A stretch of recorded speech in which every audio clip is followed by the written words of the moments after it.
श्री स्वामी समर्थ. जय जय स्वामी समर्थ. आजच्या व्हिडिओमध्ये आपण एक पुनर्जन्माची कथा पाहणार आहोत. ही कथा केवळ एका लहान मुलाची बडबड नसून विज्ञान आणि अध्यात्म यांच्या सीमारेषेवर उभं असलेलं एक असं रहस्य आहे जे वाचताना आजही अंगावर काटा येतो. हरियाणातील चिमुरड्या राहुलची ही गोष्ट आपल्याला पुनर्जन्म आणि कर्माच्या सिद्धांतावर विचार करायला भाग पाडते. माणसाचा मृत्यू झाला की सगळं संपतं असा आपला सर्वसाधारण समज असतो.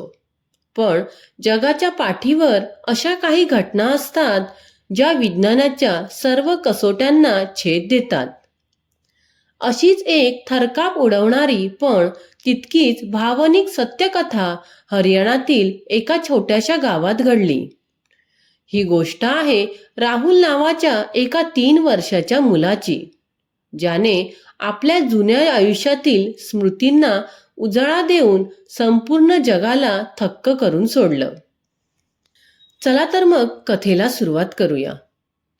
एका शांत रात्री जेव्हा संपूर्ण जग निद्राहीन होतं तेव्हा राहुलच्या घरातून एका जोराचा किंचाळीचा आवाज आला. अवघ्या 3 वर्षाचा राहुल झोपेतून दचकून उठला होता. त्याचे डोळे भयाने विस्फारलेले होते आणि तो घामाघूम झाला होता.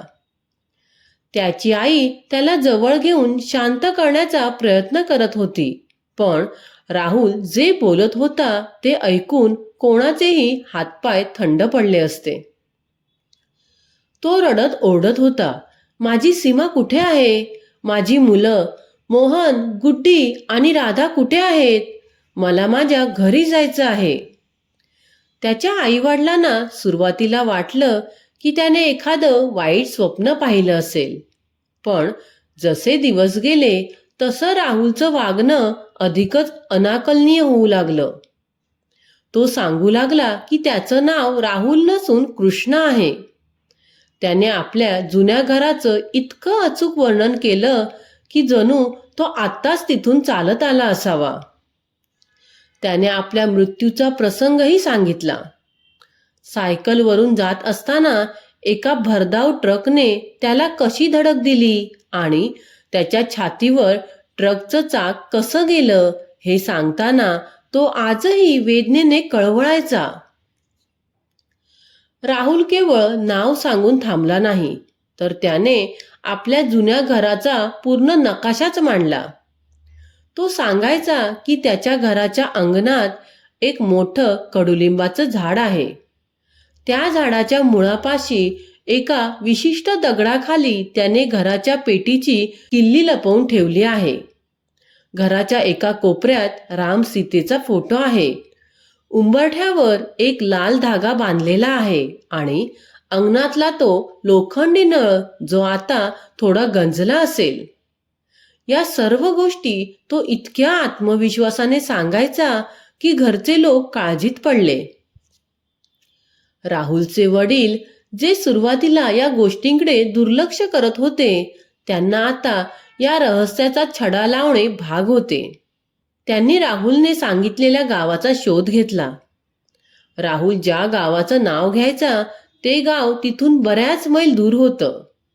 शेवटी सत्याचा शोध घेण्यासाठी राहुलचे वडील त्याला घेऊन त्या अनोळखी गावाच्या दिशेने निघाले. गावात प्रवेश करताच राहुलच्या वागण्यात एक कमालीचा बदल झाला. तो एखाद्या पर्यटकासारखा नव्हता, तर त्या मातीशी त्याचं जुनं नातं होतं. त्याने स्वतः रस्ता दाखवत एका जुन्या घरासमोर जाऊन पाऊल टाकलं. तिथे पोहोचताच सर्वांना पहिला धक्का बसला. राहुलने सांगितल्याप्रमाणे तिथे खरोखरच एक मोठं कडुलिंबाचं झाड होतं. राहुल धावत त्या झाडापाशी गेला आणि त्याने माती उकरून मुळाखालचा एक जड दगड बाजूला केला. तिथे खरंच एक जुनी गंजलेली किल्ली सापडली. हे दृश्य पाहून तिथे जमलेल्या लोकांची बोलती बंद झाली. राहुलने पुढे जाऊन घराचा दरवाजा ठोठावला. दरवाजा उघडला आणि एक महिला बाहेर आली. तिला पाहताच राहुलच्या डोळ्यातून अश्रू वाहू लागले आणि त्यांच्या तोंडातून शब्द बाहेर पडला, सीमा. ती महिला दुसरी कोणी नसून 5 वर्षापूर्वी एका अपघातात मृत्यू पावलेल्या कृष्णाची पत्नी होती. राहुलने केवळ सीमालाच नाही तर आपल्या तिन्ही मुलांना मोहन, गुड्डी आणि राधा यांना सुद्धा नावाने हाक मारली. एका 3 वर्षाच्या मुलाला आपल्या कुटुंबाची इतकी अचूक माहिती कशी असू शकते हे पाहून सीमा आणि तिची मुलं सुन्न झाली होती. गावकऱ्यांना आणि सीमाला अजूनही वाटत होतं की हा काहीतरी योगायोग असावा. तेव्हा राहुलने सीमाला एका गोष्टीची आठवण करून दिली, जी फक्त कृष्णाला आणि सीमालाच ठाऊक होती. त्याने तिला विचारलं, सीमा, कपाटाच्या मागे लपवून ठेवलेली ती लोखंडी पेटी अजून तिथेच आहे का? सीमाने जेव्हा कपाटाच्या मागे पाहिले तेव्हा खरोखरच ती पेटी तिथे सुरक्षित होती. या एका पुराव्याने सर्वांच्या मनातल्या उरल्या सुरल्या शंकाही मिटून गेल्या. कृष्णाचा आत्मा राहुलच्या रूपाने पुन्हा आपल्या घरी परतला होता. राहुलने या भेटीत आपल्या मृत्यूचा आणि त्यानंतरच्या प्रवासाचा जो उलगडा केला तो सर्वात थरकाप उडवणारा होता. तो म्हणाला, जेव्हा ट्रकची धडक बसली तेव्हा मला भीषण वेदना झाल्या, पण काही क्षणांतच माझं शरीर हलकं वाटू लागलं. मी पाहिलं की माझं शरीर रक्ताच्या थारोळ्यात पडलं होतं आणि लोक गोळा झाले होते. मी ओरडत होतो, सीमाला हाक मारत होतो. त्याने त्याच्या अंत्यसंस्काराचाही अनुभव सांगितला. जेव्हा मला चितेवर ठेवण्यात आलं आणि अग्नी दिला गेला तेव्हा तो अनुभव सर्वात भयानक होता. अग्नीची पहिली ठिणगी लागताच मला असा भास झाला की जणू शेकडो विंचू मला एकाच वेळी डसले आहेत. राहुलच्या या वर्णनाने तिथल्या प्रत्येकाच्या अंगावर काटा आला. मृत्यू हा केवळ शरीराचा अंत असतो, आत्म्याचा नाही, हे त्याच्या शब्दांतून स्पष्ट जाणवत होतं. राहुलने मृत्यूनंतरच्या परलोकाबद्दलही काही गोष्टी सांगितल्या. त्याने सांगितले की मृत्यूनंतर त्याला एका दिव्य स्वरूपासमोर उभं करण्यात आलं. तिथे त्याच्या आयुष्यातील प्रत्येक चांगल्या वाईट कर्माचा हिशोब झाला. राहुलची कर्मे संतुलित होती, त्यामुळे त्याला पुन्हा मनुष्यजन्म देण्यात आला. ही एक संधी होती, अपूर्ण राहिलेली कामं पूर्ण करण्याची आणि कर्माचे चक्र पुढे नेण्याची. त्यानंतर त्याने आईच्या गर्भातील 9 महिन्यांच्या वेदनांचे वर्णन केले. तिथे खूप अंधार होता, उष्णता होती आणि गुदमरल्यासारखं व्हायचं.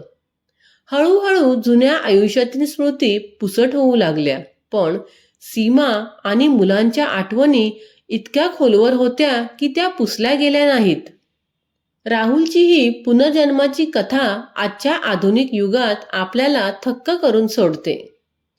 विज्ञान पुनर्जन्माला मानत नाही, पण राहुलने दिलेले पुरावे आणि त्याची ती भावूक अवस्था नाकारता येत नाही.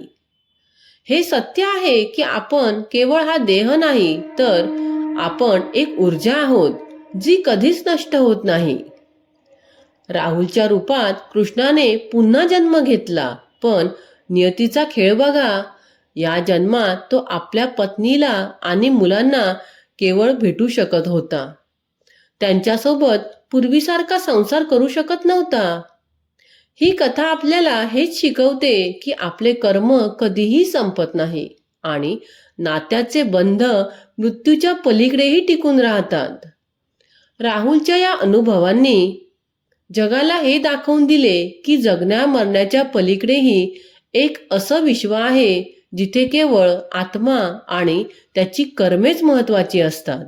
तर मित्रांनो आणि मैत्रिणींनो, तुम्हालाही राहुलच्या पुनर्जन्माची कथा आवडली असेल तर व्हिडिओला लाईक, शेअर आणि माझ्या चॅनलला सबस्क्राईब करायला विसरू नका. पुन्हा भेटूया अशाच एका नवीन व्हिडिओसोबत. धन्यवाद.